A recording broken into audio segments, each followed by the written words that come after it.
Lundi matin, et 4 heures, ça fait déjà une grosse demi-heure que je suis debout. J'ai bien dormi quand même. Je suis couché relativement tôt hier. Une grosse fin de semaine, 3 combats de lutte en 2 jours. Beaucoup d'émotions encore en fin de semaine. Je commence à gérer les choses un petit peu. Je commence à assimiler ce qui se passe. Puis ça fait du bien. Ça fait du bien d'avoir la tête tranquille un peu, d'avoir les esprits plus clairs. Je prends des calmants présentement qu'on me prescrit, puis ça aide énormément. J'ai jasé pendant 2 heures hier au téléphone avec Lynn. On a jasé de tout, de rien. Je voulais pas aller dans le personnel, je voulais parler de lutte avec elle parce que elle me l'a dit clairement que la lutte il manque. Puis elle m'a fait vraiment un beau message hier avant que j'aille lutter. Ça m'a vraiment touché, ça m'a ému. Elle m'a dit que si un jour elle revient à la lutte, la seule personne qui va la faire venir à la lutte, c'est moi. Il n'y a pas personne d'autre que moi qui va la convaincre de revenir. Fait que c'est ma mission. Je voulais pas rentrer dans le personnel avec elle, je voulais qu'on garde ça strictement sur la vie professionnelle, la lutte, mais c'est dur parce que notre vie personnelle et la lutte sont intimement liées. Lynn a commencé à lutter parce qu'elle voulait s'approcher de moi, elle voulait être fusionnelle avec moi, puis là, elle a pogné un piqueur. Elle aime ça, puis ça y manque énormément. Et j'ai dit, autant que la lutte peut te manquer, je pense que tu manques à la lutte. Il y a plein de gens qui m'ont dit qu'ils attendent juste ça qu'elle revienne, puis que cette fille-là, elle avait un potentiel incroyable, puis ça serait le fun de la revoir revenir dans le ring. Je vais travailler là-dessus. Je vais travailler là-dessus pour elle, pour les gens qui sont alentour, pour les gens qui croient en elle. Je crois encore en elle. Je ne veux pas embarquer dans la psychologie à deux scènes, mais je vais faire un petit parallèle entre deux femmes qui sont vraiment importantes à mes yeux dans ma vie.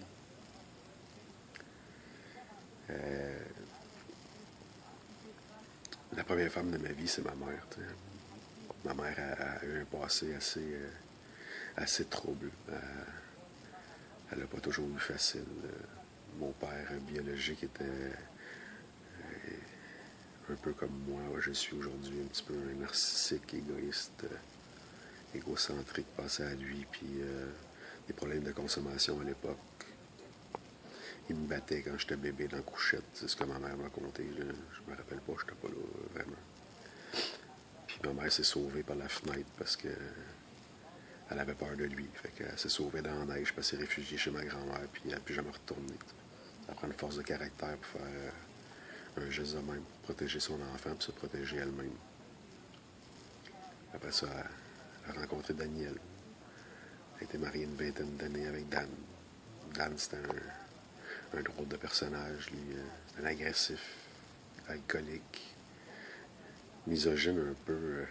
Lui, les femmes, je pense qu'il y avait une grosse problématique entre lui et les femmes. Il n'était pas le gars le plus confiant, puis il y avait de la misère un peu, puis on était élevés là-dedans, dans la violence, dans la drogue, dans la boisson surtout.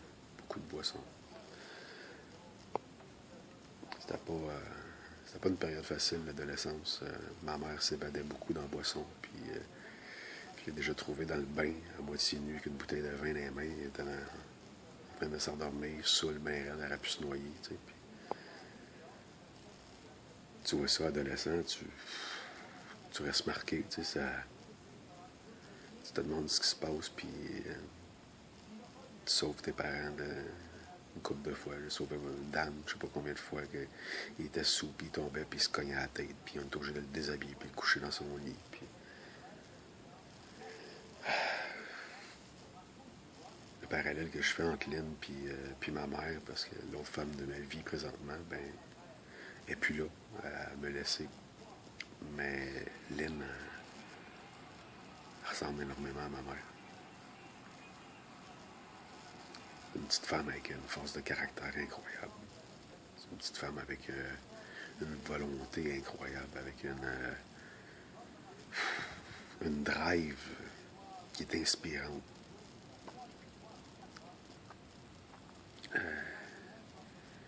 Elle l'a pas eu facile non plus. Je n'étalerai pas sa vie, parce que c'est pas à moi de faire ça, mais je connais son parcours, je connais ses histoires, je connais sa vie, puis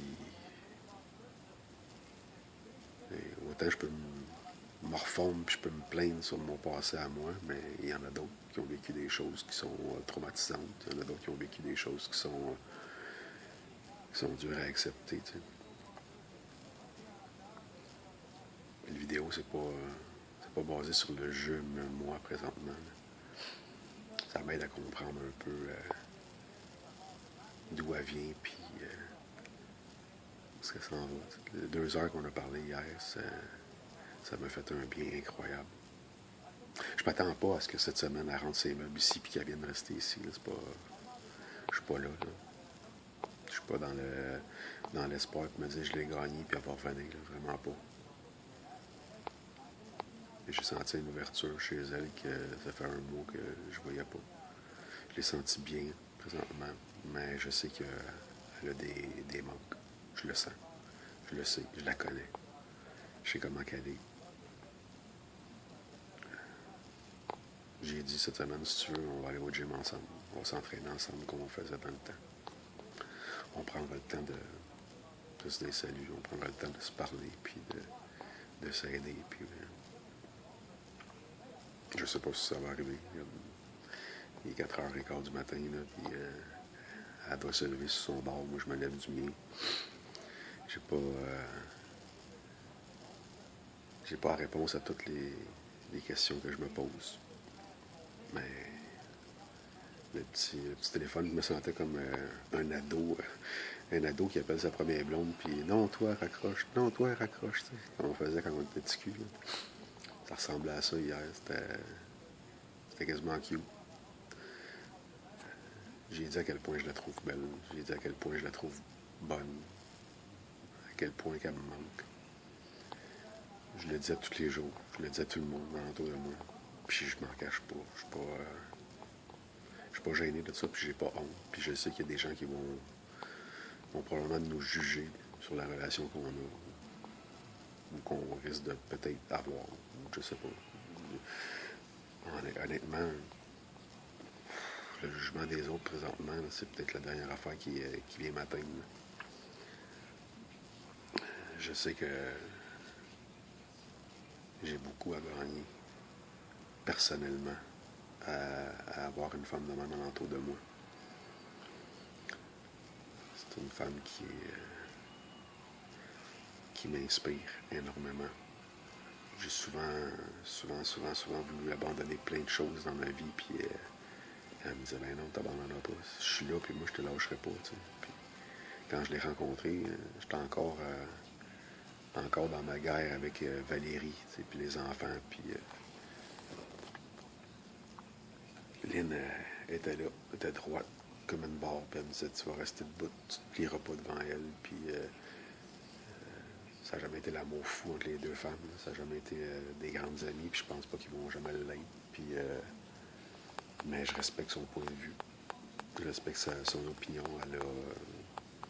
elle a son idée sur ce qui est la relation entre moi et Valérie, puis je suis correct avec ça. Je n'essaierai pas de la convaincre qu'elle a tort, je n'essaierai pas de la convaincre qu'elle est dans le champ. Elle a son idée, puis c'est correct. C'est bien correct avec ça. Moi, j'ai dit encore hier que ton nom est sur le bail. Si tu veux venir vivre ici, si tu veux revenir, reviens quand tu veux. Si tu veux qu'on soit des amis, on sera des amis. Si tu penses que c'est bien qu'on se reparle. Moi, j'étais vraiment heureux de te parler, puis elle m'a dit, moi aussi, je suis content de te parler. Ça m'enlève un poids incroyable, ces épaules. Je sais pas si c'est juste les pelules ou si c'est elle, je sais pas c'est quoi, mais je me sens léger aujourd'hui. J'ai dormi 4 heures, là, puis je me sens comme si je n'avais dormi 12. Je suis en feu, Je me sens bien, j'ai des ailes dans le dos. J'espère que ça va durer. C'est ça une dépression. Une dépression, c'est que t'as des hauts, t'as des bas. Quand t'es bas en tabarnak. Quand t'es haut en esti. Puis à l'hôpital, quand j'ai rencontré la psychiatre, elle m'a dit ben, tu fais une dépression. C'est là que t'es dans ta vie. Il faut que tu règles ça. Il faut que tu te relèves, tu te donnes le temps. Je vais me donner du temps. Je vais lui donner du temps à elle aussi.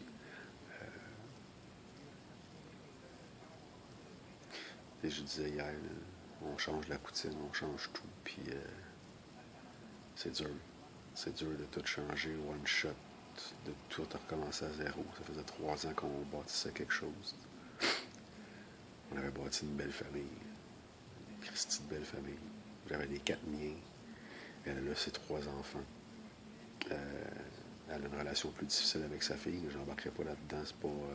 C'est pas à moi d'étaler ça. Mais sa fille la plus vieille, elle a 2 enfants, puis Lynn est grand-mère, puis je le sais en dedans d'elle que c'est un gros, gros manque. Ça lui fait de la peine de ne pas pouvoir voir ses petits-enfants. Puis j'y souhaite vraiment sincèrement que ça se règle un jour. J'ai dit, je sais pas combien de fois, si tu veux m'arranger pour aller chercher les enfants, ou on va aller chercher ta fille Audrey, puis on ira chercher les petits, puis on te les amène ici, puis tu vas voir tes petits-enfants. Ça y manque. J'espère que J'espère qu'un jour, elle va avoir la chance de pouvoir reparler avec ses petits-enfants, puis s'amuser avec eux autres, puis jouer son rôle de grand-mère.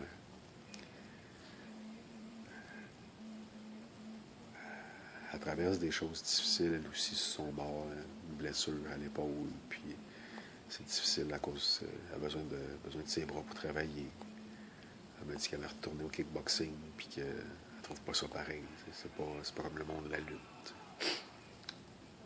Elle m'a confirmé que c'était plein de gars qui s'essayaient déjà, puis qu'elle retourne toute de bord parce qu'elle n'est pas là dans sa tête, elle ne veut pas rencontrer personne. J'avais eu une amie, moi aussi, jusqu'à hier soir, parce que elle a décidé que je n'étais plus son amie hier soir, mais j'ai expliqué que moi non plus, je ne suis pas là dans ma tête, je ne suis pas là à rencontrer quelqu'un. Ça me faisait du bien d'avoir quelqu'un autour de moi, puis de jaser, puis de ne pas être tout seul. Mais ma tête, puis mon cœur est encore ailleurs. Tu sais. Ça faisait une couple de fois qu'on se rencontrait, puis je disais tout le temps, tâche-toi pas parce que tu vas être déçu. Tu vas te faire mal pour rien. Parce que moi, dès que la porte s'ouvre, puis que j'ai la chance de retourner avec Lynn, ben, c'est de valeur, mais c'est ça qui va arriver pour toi. Tu sais. Mais j'ai dit, je profite du moment, t'es super fine, t'es super gentille, puis je pense encore la même chose. Là. C'est une femme extraordinaire, elle aussi. C'est pas ce que moi j'ai de besoin présentement dans ma vie. Je sais ce que je veux, je sais ce que j'ai de besoin, puis je sais qu'est-ce qu'il faut que je travaille pour. J'ai des choses à régler encore moi-même. On s'est rencontrés tous les deux, moi et Lynn, puis on était 2 êtres déjà brisés, 2 êtres déjà fragiles. On s'est lancé dans une aventure tous les deux, tête première, puis on espérait que l'autre puisse nous sauver un peu, que l'autre puisse nous aider à nous retrouver. On l'a fait pendant un petit bout. On l'a fait pendant un bon bout même. Lynn elle m'a donné une confiance en moi, elle m'a donné une assurance. Elle m'a relevé une couple de fois pendant que j'avais les genoux à terre parce que je pensais plus qu'il n'y avait plus rien de possible. Puis je pense que j'ai fait la même chose sur mon bord. Je l'ai motivé. Je l'ai aidé. J'étais tout le temps là pour lui dire, regarde, je te lâche pas, moi. Je te lâcherai pas. Il est arrivé des choses dans notre couple qui ont fait que on s'est pris pour acquis mutuellement. On s'est pris pour... on s'est laissé distancer, en fait. On s'est laissé mettre une barrière entre nous au lieu de se retenir et de dire non, non, non, non, tu t'en vas pas nulle part, tu restes ici. Des fois, On est capable de faire les choses chacun sur notre bord. On est capable d'être fort et faire tout seul.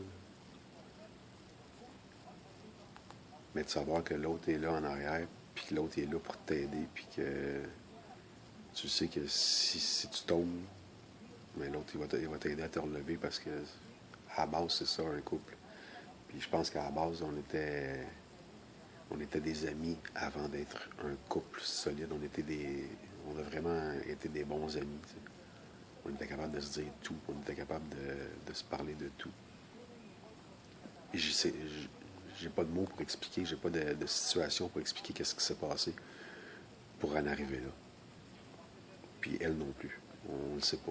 Mais on sait qu'on s'est perdu de vue en quelque part. On a arrêté de se voir. Peut-être embarqué dans la routine de la vie, le travail, le gym, les enfants. On s'est laissé embarquer là-dedans, puis on s'est perdu de vue individuellement, puis on s'est perdu de vue en couple.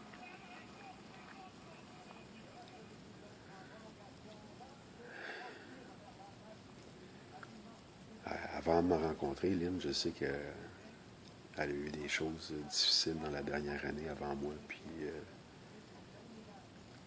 elle s'est levée un matin, si je ne me trompe pas, c'était à sa fête le 24 décembre, puis elle a fait la promesse à son fils qui était pour arrêter la drogue, puis ces choses-là. La drogue, la boisson, puis tout ça, puis elle a réussi. Elle a réussi ça. J'étais 3 ans et demi avec, puis elle n'a jamais consommé de drogue du temps que j'étais avec. Jamais. Puis je pense pas qu'elle en prenne encore aujourd'hui. Je ne penserais pas qu'elle ait rechuté. Ça prend une force de caractère incroyable. Pour se lever un matin et dire, à partir d'aujourd'hui, c'est fini, j'arrête tout ça. Je suis chanceux, moi, j'ai pas ce problème-là. J'ai pas de problème de drogue, j'ai pas de problème de boisson.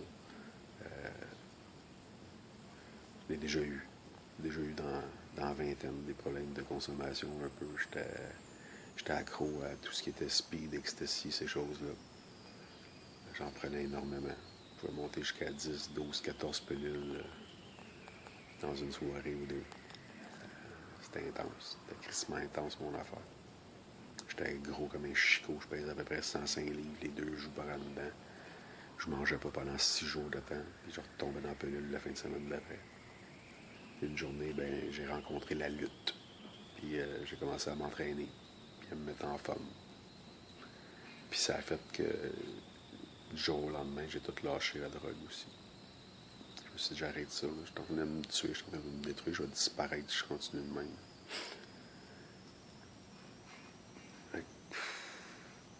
J'étais entouré de drogue. Moi. J'étais entouré de. J'ai vu mes parents sniffer sur la table dans le salon chez nous. J'ai vu mes parents sous-morts trop souvent. Ça m'a toujours fait peur. Ça m'a toujours fait peur, l'alcool, la drogue, des dépendances comme ça. J'aurais pu être dans le trouble, bien plus que je me suis mis dans le trouble si j'avais eu ces problèmes-là. Mais étant donné que j'avais une crainte, puis que j'avais peur de tout perdre, peur de décevoir ma mère encore, parce que je l'ai tellement déçue souvent, j'ai tellement fait de peine à cette femme-là, c'est incroyable. C'est incroyable comment on peut faire de la peine à des gens qu'on aime juste par des petits gestes de tous les jours qu'on fait, des décisions qu'on prend, des choses comme ça. Puis encore, quand il y a eu la séparation il y a un mois, ma mère était ici, puis j'ai pleuré dans ses bras pendant un gros 30 minutes. Elle dit, je m'excuse, man, que je suis peut-être pas l'homme que tu aurais voulu que je devienne.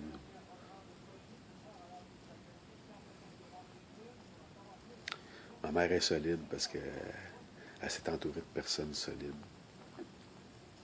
Elle est avec son chum Eddie depuis quasiment 25 ans, depuis qu'elle a arrêté de boire. C'est un monsieur qui a un parcours difficile aussi, puis ça fait 30 ans qu'il est dans le mouvement alcoolique anonyme, puis ils l'ont pas facile encore aujourd'hui. Mais je regarde aller, puis ils sont beaux à voir, ils sont quasiment beaux. C'est ce que je voulais dans ma vie, moi, c'est avoir une relation comme ça. Ils ont eu des moments difficiles, eux autres aussi, ils se sont déjà séparés, puis sont revenus ensemble, puis ils sont allés vivre ensemble, puis ils sont séparés pour retourner vivre chacun sur leur bord, pour revenir ensemble. Puis ils sont inspirants, ils sont beaux à voir. Ils sont toujours là quand j'ai besoin d'eux autres. T'sais, Eddie, il n'est pas obligé d'être là pour moi. Là. Vraiment pas. Je veux dire, il m'a eu dans sa vie, pas par choix. Il ne m'a pas choisi quand il a rencontré ma mère, mais il a choisi d'accepter ma mère avec les enfants, puis accepter ce qu'on était.